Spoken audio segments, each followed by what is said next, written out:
So I'm Geoff Cutmore. I work for CNBC. I've just come off 2.5 hours of programming this morning, so I'm pepped up and ready to go.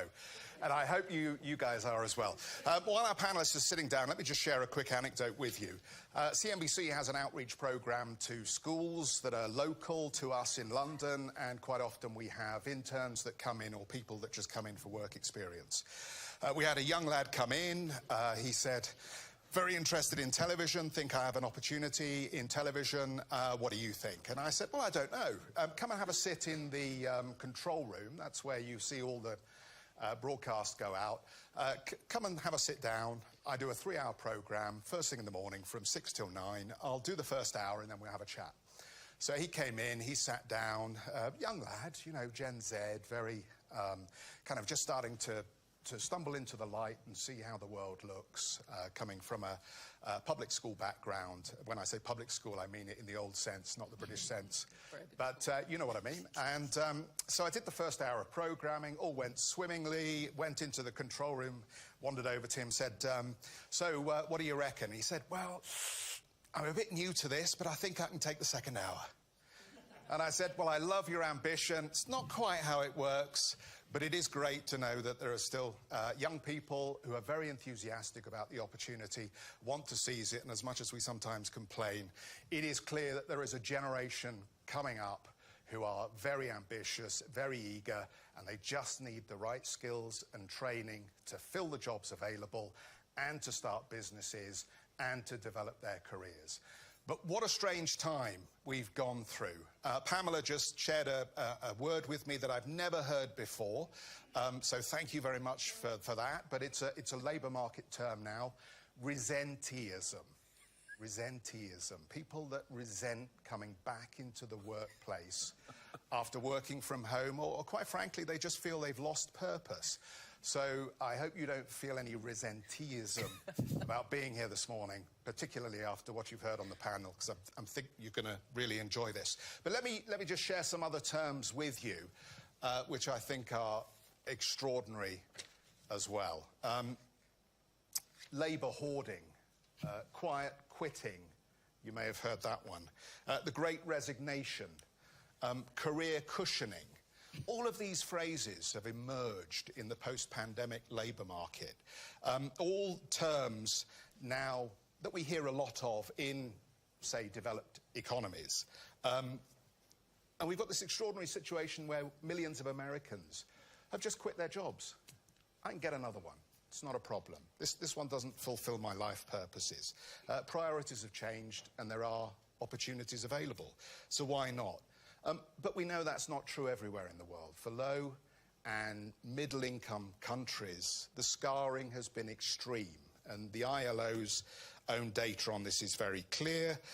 Job shortages mean 40 million full-time job work hours have now been lost in terms of those low and middle-income countries. So we've got tight labour markets in the West, and we have got a lack of jobs in low and middle-income countries at the moment. So the global world of work has significantly changed, and we haven't even started about, you know, reskilling or the re-education that we need, or the new education programs, or the new energy transition jobs, or where the new trends are going to take us.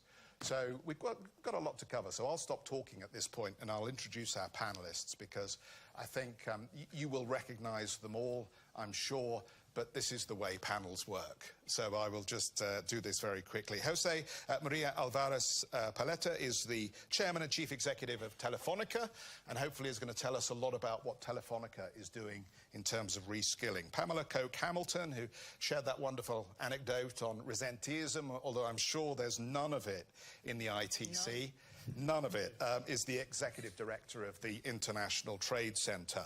Gilbert Fossoun Houngbo is the Director General of the ILO, whose website I scoured scrupulously ahead of this, because it's full of very interesting information about how the nature of work is changing. And I'm very pleased to have Secretary Martin Walsh with us, the Secretary for Labour from the United States, and I think you are the highest representative here from the US government. I think so. I'm not sure, maybe, yeah. Okay, so let's see if we can make some headlines and change some policy. Thank you. While we're here. But since I took so much from the ILO, I feel I need to give some back at this point. So, Gilbert, are we ever going back to the pre-pandemic labour trends? And should we? And how do we embrace the change and make it positive? First of all, thank you for coming this morning. I know we are very short of time. On one hand, I want to believe that yes, we will go back to pre-pandemic in terms of getting back the hour worked that have been lost during the crisis. On the other hand, I don't think that we will ever go back in terms of the way we organize the industrial relation, the way we organize our work-life balance, and so forth. And you did mention a point that I believe is very critical that we keep in mind. While globally, and particularly in the global north, we know that we are picking up and we have shortage of labor. At the macro global level, the situation is not that rosy. Not only we see that gap between the low income and the emerging economy on one hand, where they are still struggling to recover from COVID-19, and at the beginning of 2022, that recovery was also going well for low income country and emerging economy. But the impact of the multiple crises, starting with the war in Ukraine, and later on the inflation and all that we are going on, has just wiped out all those initial recovery from the low-income country and the emerging economy. Another thing that is interesting, our data are showing, yes, you're right, if you compare third quarter 2022 to last quarter 2019, we still are short of 1.5% of working hours that we have lost, which is equivalent of 40 million jobs. Our projection for 2023 is a global increase, a global growth of employment by 1%, which is quite very low. And interesting enough, you also have the combining effect in Africa and the Middle East. We could pick up to 3% in terms of employment growth. However, when you take into account the population growth and the youth bulge, and therefore the net effect remain in that 1 or even below 1%. Critical point, and yesterday there have been some session on reskillings. What we're also noticing is the big gap between the low-skilled jobs and the high-end skilled job, which is also quite very, very crucial. We also have to keep in mind that we have 2 billion, and that's still in the informal sector. And between 2005, 2004, 2019, globally, the informal economy has gone down by 5%, which means that we have started formalizing that informal sector. But since COVID, the recovery that we're talking about, particularly again from the emerging economy, that recovery is happening more on the informal sector. So, which raised the issue of the risk that those low-paid jobs or low-skill jobs are facing in this informal sector with lack of basic social protection and so forth. Maybe one last point I don't want to monopolize too much of the time is, which is a very worry for ILO, while we project that the unemployment will raise up by 3 million from 205 million to 208 million total unemployed people in next year globally. We know that you'll have countries, basically mostly in the north, where we'll have where the labor market will heat up and because the shortage that we are which raised for us the issue of the mobility of the workforce from one country to another or from one region to another. Finally, is what we call, by lack of better term, the working pools. In 2023, we estimate that 214 million workers with a regular 40 hours work a week will still be unable to have $1.90 a day on that. So while they are working full time, they still will be struggling to pay their basic needs. The silver lining is, and I will stop. The silver lining, of course, and I hope we'll touch on that in the whole digital economy and the service-oriented economy that we know is going to pick up, giving opportunity to the youth. Thank you very much for that. Secretary Walsh, let's come to you here, because the situation in America, it seems, is very different.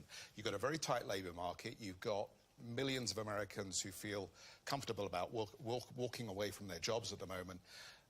And yet you've got a government that's just about to inject $360 billion into the economy, in part to speed along the green transition, creating a lot of new jobs, careers, opportunities.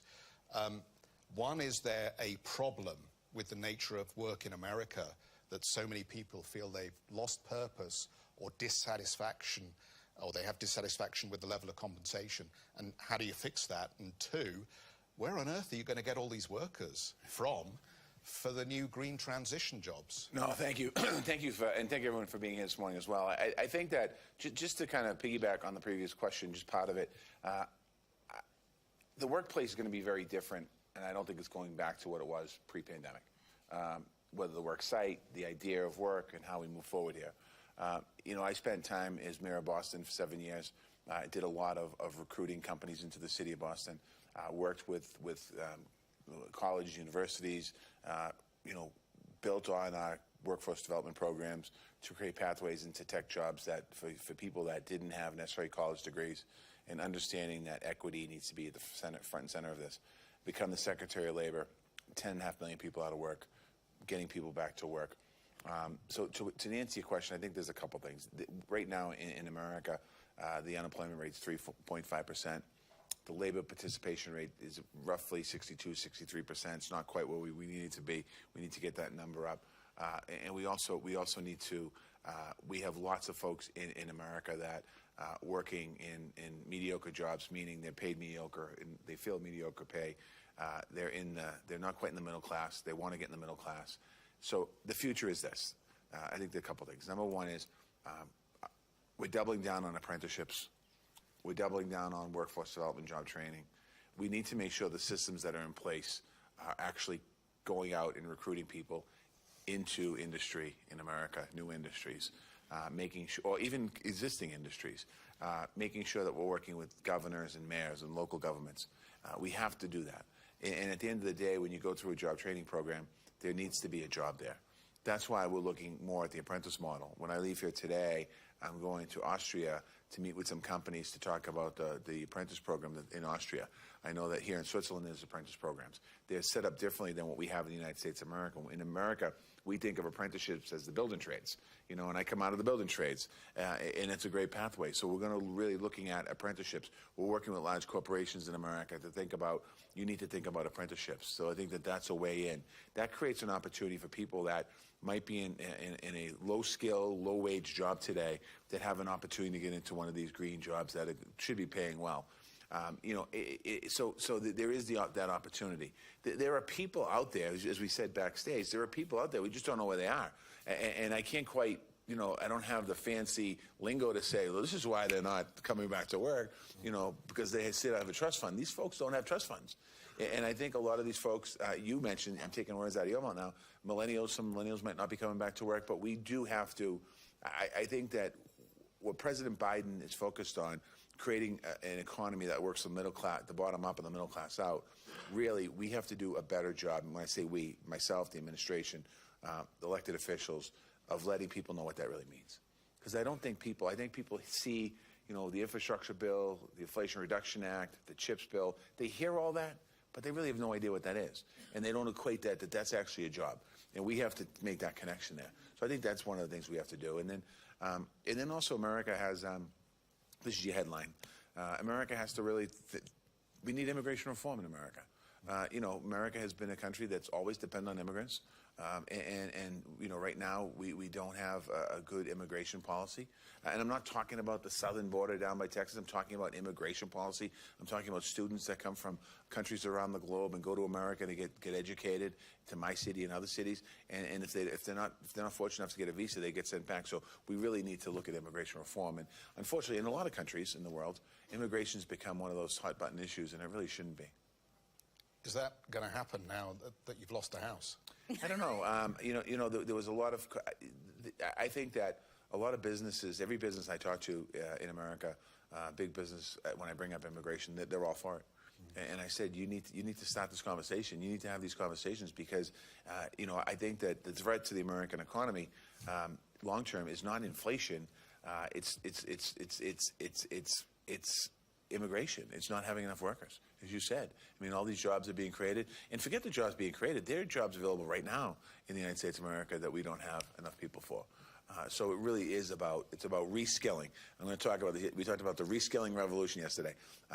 You know, doing that in America, upskilling and reskilling is something that's really key in America, but around the globe as well. Pamela, the situation that you're working with, I think, is very different. And as I mentioned in the introduction, there has been long-term scarring, it seems, in low-income countries, particularly as we see value chains reshaped here. How do those jobs get brought back? Does this have to be external support, or is there something that can be done domestically in terms of self-help to generate that employment and that opportunity? Thanks, Amar. I think that there are a couple of things that can be done. The first is, for example, I was just in a breakfast this morning on the African Continental Free Trade Area, and the potential that lies within that free trade area for increased jobs, increased development, increased economic prosperity, the whole shebang. What is going to be important to support that is specifically what the Secretary General of ILO, as well as Marty, Secretary of Labor, talked about. It is making the kinds of investments in new technologies, in digital upskilling, in sustainable green growth. Because what we've found is that, one, the green growth issue is great. Everybody's all for it. But it's a double-edged sword. It's a double-edged sword because while we are building a whole new generation of vehicles, electric vehicles, and so on, we're pulling it from a continent and a country that is in serious trouble in terms of $1.90, if that much, per day for work. You're looking at DRC, 70% of the cobalt comes from one country, and we look at the situation there and we ask, well, how does this balance? So how do we re-establish a kind of, or I shouldn't say re-establish, how do we actually establish equity in this green transition? How do we ensure that those countries, those developing countries, are not left behind or put in a worse position? Secondly, there's a due diligence legislation that's coming out of Europe that's talking about, you know, making sure that along the value chain they can account for their decarbonization efforts, their certification. Who's going to do that? How? These are critical issues because already we've seen in 2020 over 4,000 farmers were decertified from exporting cocoa from Ghana and Cote d'Ivoire. Over 4,000. And that's just the beginning. So there has to be a way also to ensure that that green growth, that green transition does not make it worse post-pandemic for these countries. The other issue is the digital divide. The digital divide, digitalization has changed completely how the working world looks. And we've seen that in the pandemic. You know, in 2 years, we've leaped 10. So while that has been great, and it's allowed for, you know, e-commerce to thrive, and it's allowed for people to work from home, and there are 35% of the developing world connected. 35%. And in Africa, it's 18%. So if we're going to talk about a digital world and digital explosion, we also have to ensure that the connectivity is actually there. Because we can't talk about a digital growth and digital explosion if there's no connectivity. So that's another area that's going to be critical in terms of investment. On the issue of servicification, Marty, you talked about that. The fact that services is now basically thriving and moving more than manufacturing. Servicification of the jobs is also going to change in terms of immigration. And how does immigration work in tandem with the servicification of those jobs? How do we move forward on that? I think these are the kinds of elements that are going to be important. There's more what we call onshoring, reshoring, nearshoring, friendshoring, you know, the various new names that come about post-pandemic.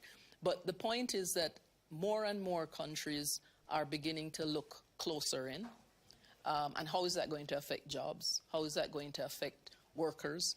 And how is that going to enable these workers to become part of shorter value chains that are closer to them? So I'll stop there, but I think these are the clear elements that need to be looked at: the digital, the green growth, sustainability issues, and also inclusivity. Women have been affected the most, as we know, by this. Over 2 million women were removed from the workplace, literally, in the United States alone because of the pandemic. Whether they've been reabsorbed is another issue. How they've been reabsorbed is another issue. So the issue of the digital and the green transition also needs to apply to how do you help them reintegrate into what is going to be a very different and new economy. Is it? I mean, we've got a business and a policymaker audience here, so we're talking directly to the decision makers ultimately. Oh, good. So, I mean, is this as simple as saying, underlying it all, take your trade to those countries, go looking for opportunities to do business with those countries? Yes. Because all of those things will improve the problems that you're describing. Absolutely. So trade is the answer, well, or just one of the answers? Let me give you a little nuance. It's like this. There are many issues that, you know, we can't solve the whole world's problems. But there was a question about whether, you know, the green transition was going to kind of be the, you know, is it one of the more important things? I think it's the most important. The climate change issue literally is existential. So it's kind of like, if you don't address the green transition issue or the climate change issue, it's like you're rearranging, you know, chairs on the deck of the Titanic, yeah? It's sinking. And while we're doing everything else to work around it and to do jobs, etc., the ship is sinking. So sustainability has to be tied in with economic growth. How do you also enable, for example, Africa is expected in the next few years to reach a population of 2 billion. Youngest continental population ever, and 22 billion in exports per year if the African Continental Free Trade Area works. These are ripe, live opportunities.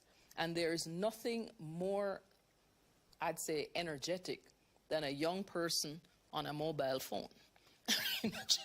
just put them on it, and you'll see how quickly they're able to upload apps. We're working with a project in Kenya, in Dadaab, one of the refugee areas, and we've been able to work with companies to get them to put things on Amazon, on Etsy, to actually work their way out of refugee status and provide services online through this process. So there are opportunities and there is energy. Jose, let me come to you here, because I know you lead a reskilling for employment initiative already in your own business here in Europe. So can you just help us understand what that does, how it achieves the goals that are set out for it, and how do you get sort of government or official buy-in to something you're engaging in to get that sort of public-private momentum that often helps with a broader program? Sure. Thanks for inviting us here. Let me try to approach the situation from a different angle. We are living a change of era. Technology is really impact in everything. We are very focused on black swans like the pandemic or the war in Ukraine or inflation. But the reality is that what we see that it's flowing through our networks is a massive transformational change. I mean, 40% of the traffic that flows through our network today is not human anymore. Those are machines talking to each other. During the pandemic, video conferencing from a Friday to next Monday was multiplied by a factor of 7 times. So things that were supposed to happen 5 years from now happen in the middle of the pandemic. Every week of pandemic was equivalent to a year of digital adoption. So that means that it's changing everything. And it's gonna, technology is already here. And we are gonna have as much technology as we want. So this is not about technology. Technology is creating inequality. The major challenge that we are facing as a society, in my opinion, is inequality. Yeah. Because this wave of technology is going to destroy millions of jobs. It's going to create millions of jobs. But if we don't handle that transition in the right manner, we'll be dealing with social unrest. Mm-hmm. And social unrest is the most dangerous thing that a society can have. And this is not just in developing countries, it's in everywhere. So my point is that we need to make sure that whoever has a job is going to be able to keep that job. Whoever doesn't have a job needs to be able to find one, and we need to manage this transition. The traditional education system is not going to be able to cope with that effort because it's based on, techniques that are not able to cope with the amount of pressure that the system is going to have.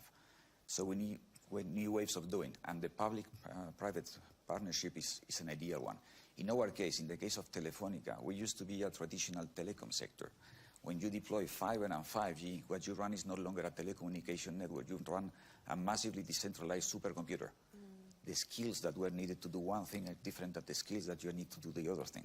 So in our case, we have the largest reskilling program in Europe.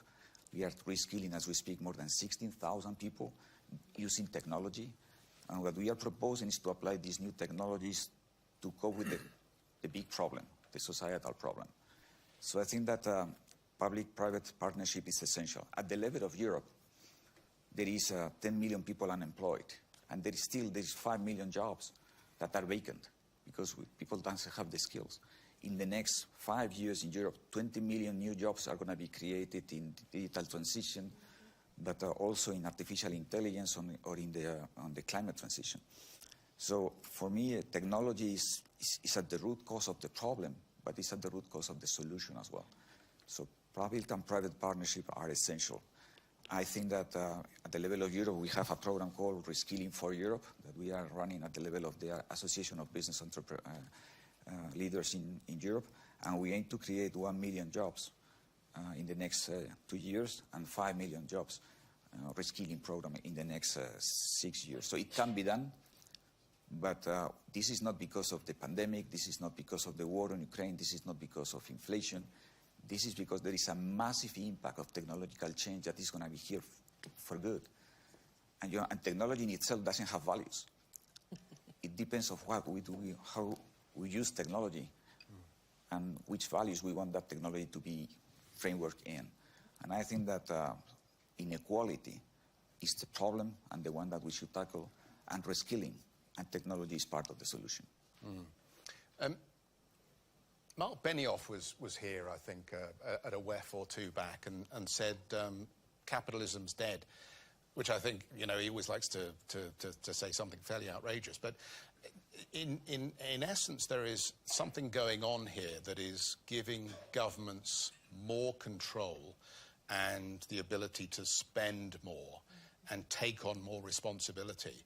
And Labour in a number of countries is responding by reunionising, or union activity is increasing. I mean, I just come from a country where you have to plan your travel very carefully because half the time the trains are not running, or you can't put your kids in school because the teachers are on strike. But it is clear that there is a rise in industrial strife, and it comes back to your question about inequality. Should we broadly welcome the re-engagement of governments in the labour market and the increase in union activity, Secretary Walsh? Yeah, let me just, the reason why the trains don't run or the teachers aren't in school isn't because the unions decided one day to wake up and go on strike. It's because they're fighting against inequality as well. And they're fighting for better contracts. I think that we have to understand that that's something that's really important here with labor unions. I mean, they fight for collective bargaining. And I know I'm in a room full of mostly business people here, and we had this conversation yesterday. I think the dialogue between business and labor needs to be broadened, and I think it has to be serious.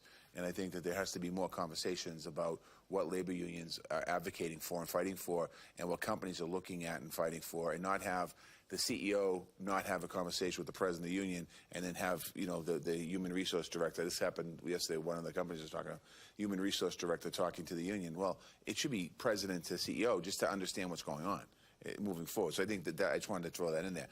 You know, I'm listening to the conversation. I've been here for a few days now, and you know, when you go into different rooms, you leave feeling there's a lot of questions to be answered, and there's a lot of unease, and there's a lot of what's going on in the world. And I think that a couple things I will say: leadership is needed right now.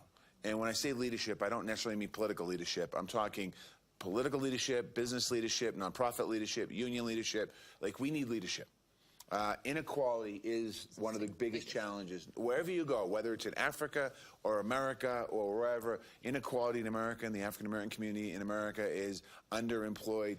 Women can't go back to work because there's not adequate child care, there's not adequate paid family leave, there's not adequate benefits, there's not adequate. So I think that leadership is so needed right now.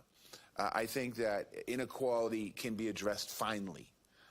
You know, I've been in public life for 25 years. We've talked about inequality and closing the achievement gap and closing the racial divide for 25 years, and it's gone on long before that, and we still haven't closed it.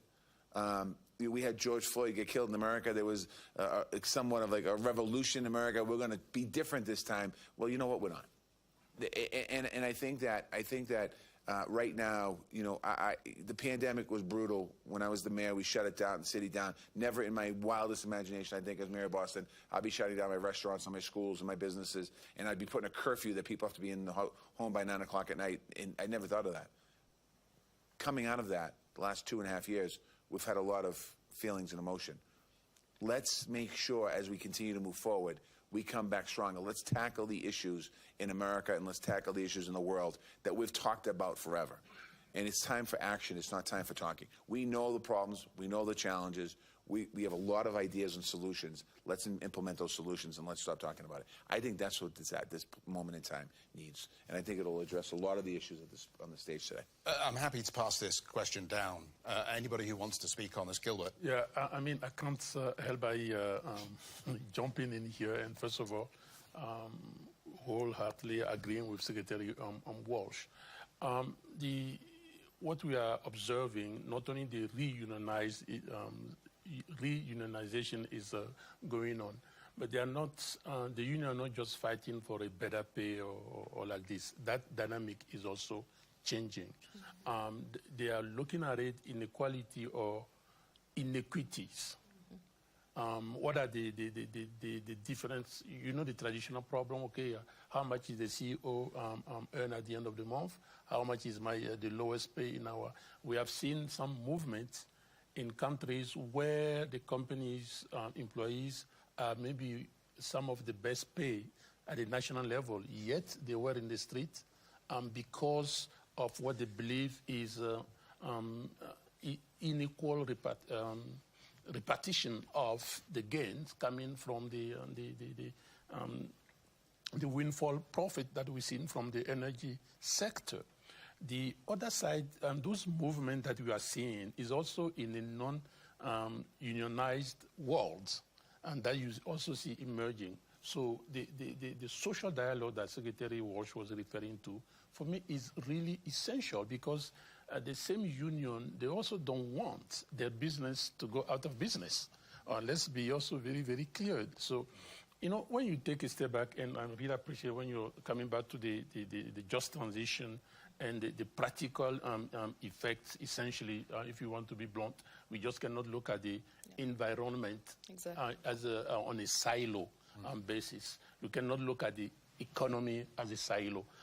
So when you take a step back, let's be frank with each other. In fact, we have 3 pillars: the economy, the environment, and the social. And together, we need to make sure that the three move side by side. That's what is missing. Yeah. That's what we are calling for some kind of a new social contract. We need together to see what are the parameters. When Secretary Walsh is giving the example of 25 years in that thing, have not changed that much.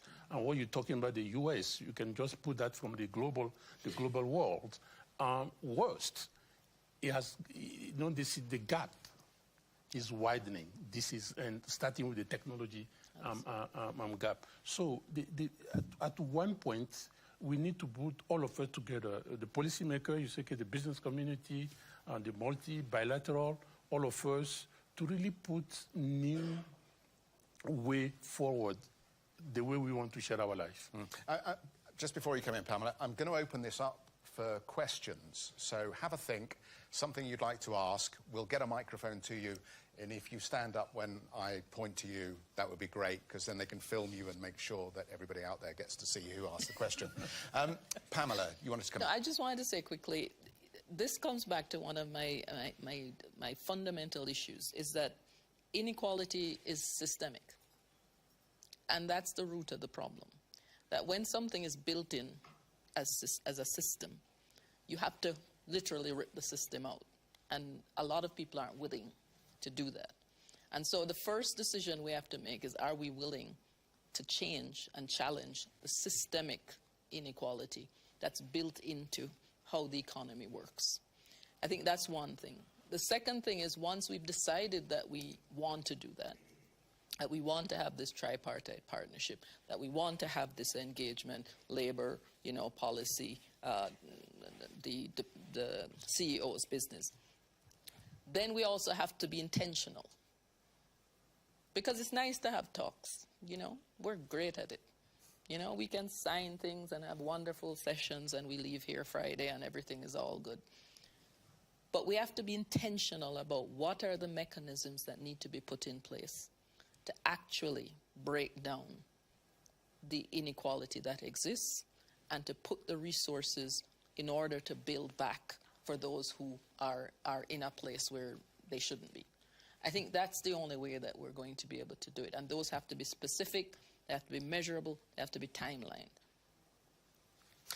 Let's have some questions.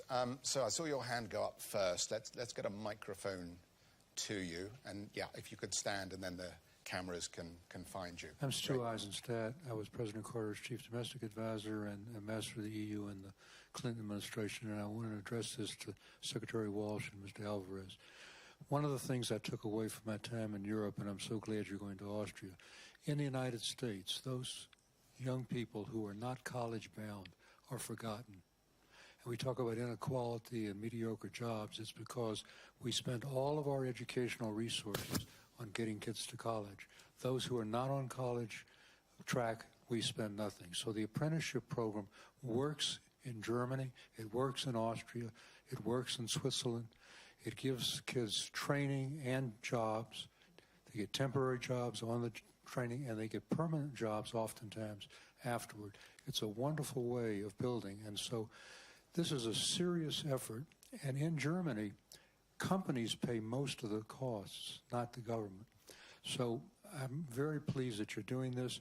Mr. Álvarez, I don't know whether in Spain, Europe, company participates in an apprenticeship program, but it is a terrific way of dealing with the inequality issue and not forgetting all the non-college bound young people who are otherwise consigned to very mediocre jobs. Thank you for the question. Yeah, Secretary. Yeah, thank you. That's exactly what I agree with you 100%.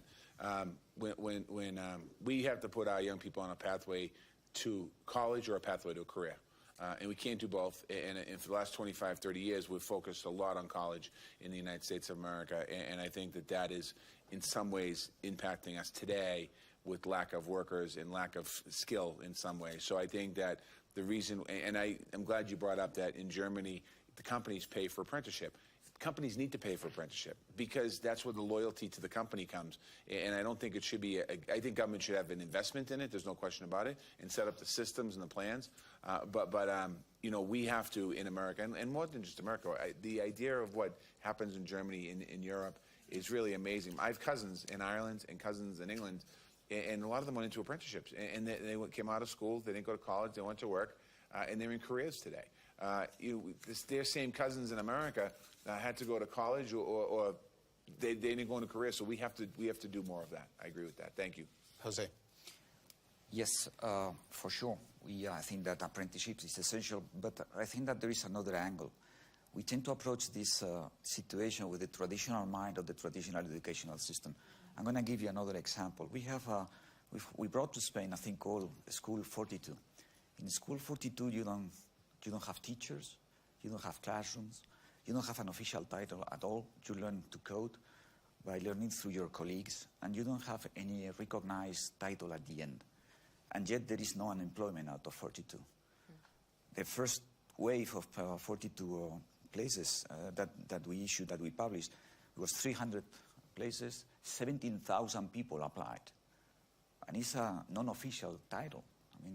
So my point is that applying technology to the way you learn, you can solve most of those things. It's not just apprenticeship, it's applying technology to skills, because we will need to handle the transition between the impact of technology and the outcome of technology. If we don't handle that transition in a socially responsible manner, we'll have social unrest and a massive flow of populism. We are living the lowest percentage of liberal democracies on earth. Below 30% of the global population lives on a liberal democracy. So we need to channel that unrest. And I think that applying technology to the education system is part of that. So for sure it's apprenticeship, but I'm talking about a massive reskilling. You need subsidies, but you need, above all, skills. This is not just programming skills. It's social science, it's tolerance to frustration. There is a lot of skills that you need to teach people. And I don't think that the traditional learning system or teaching system is going to be able to cope with that. Just to that point, I just want to follow up here, because the point about who pays for this, I think, is fascinating. And the fact that it's a system in Germany where largely the money comes, that would normally have gone to shareholders, actually goes into that program. Does that approach work in your opinion? And should it be embraced in a more meaningful way in other countries? And can it be achieved in countries like the United States, where largely companies like to not have too much government interference? I think the answer is yes. This is a global problem. It's not just a public problem. It's also a private problem.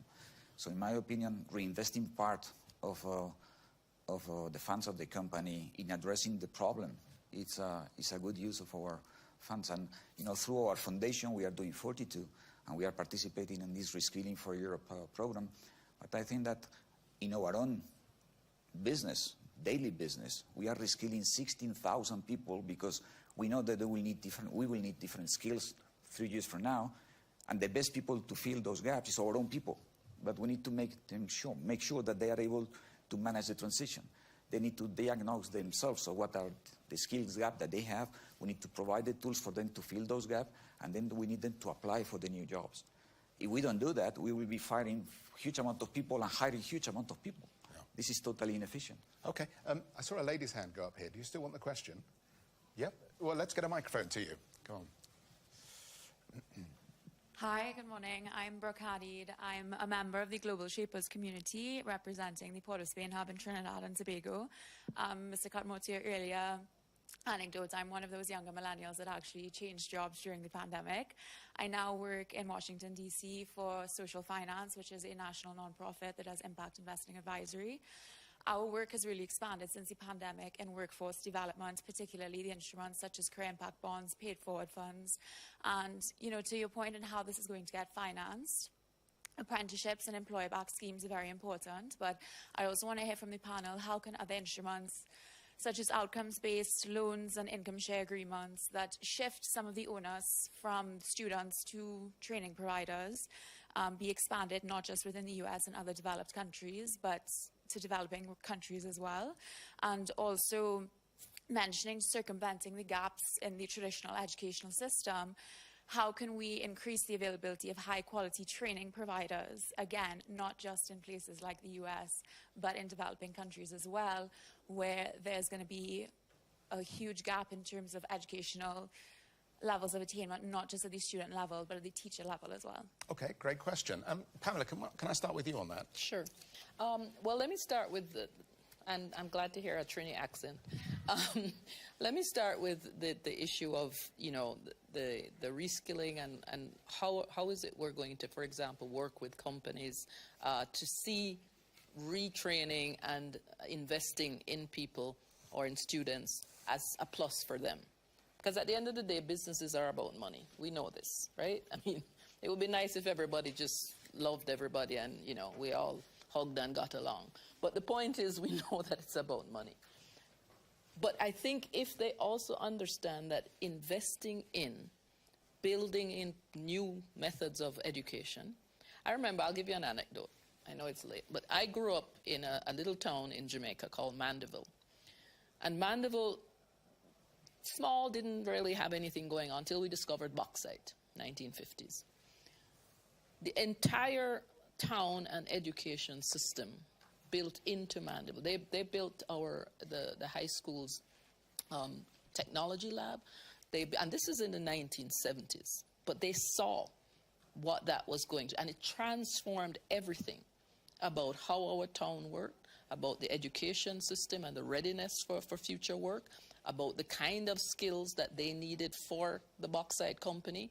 They started out bringing in all the labor from the United States because it didn't exist. By the time I left there, all the employees, managers were Jamaican. And so it's important, I think, for them to begin to see that it's not doing anybody a favor. It's actually building in for the future of their own work, of their own companies, and what the next need is going to be. So I'll stop. Briefly, Gilbert, the cost of education, I think, was a key issue.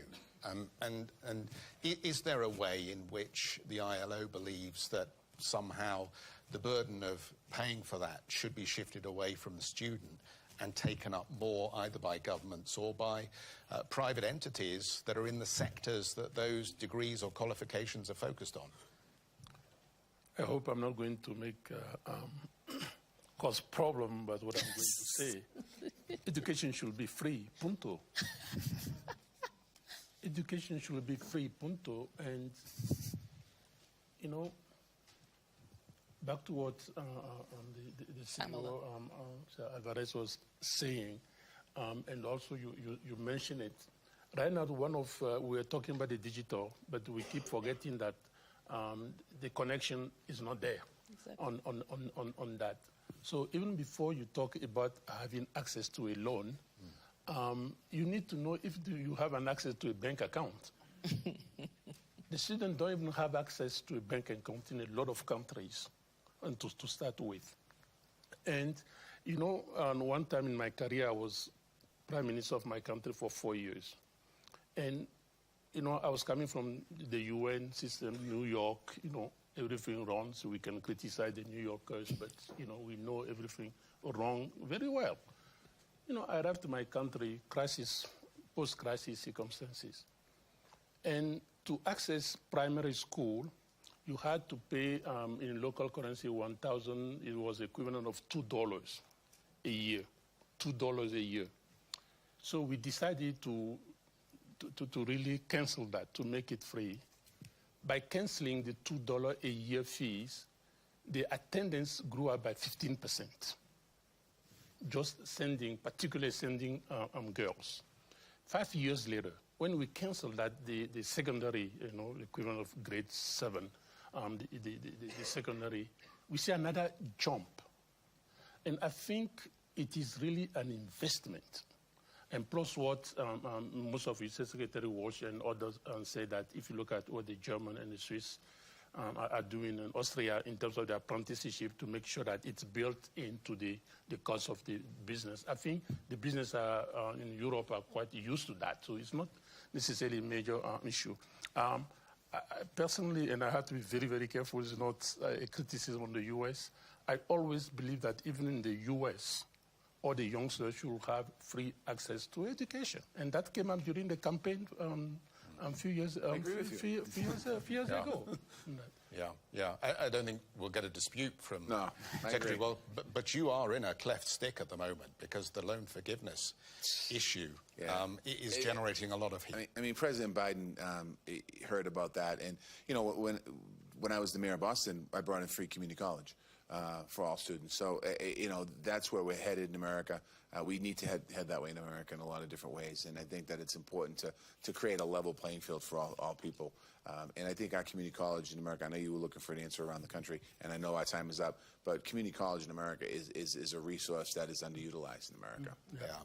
I know there are a lot more hands that went up, but I'm afraid I'm getting those looks from the WEF team at the back here. So I think we'll draw it to a close here. Thank you, everybody, for your very active participation in our conversation. But don't go away, because the managing director of the World Economic Forum, Saadia Zahidi, wants to say a few things about what WEF is involved in.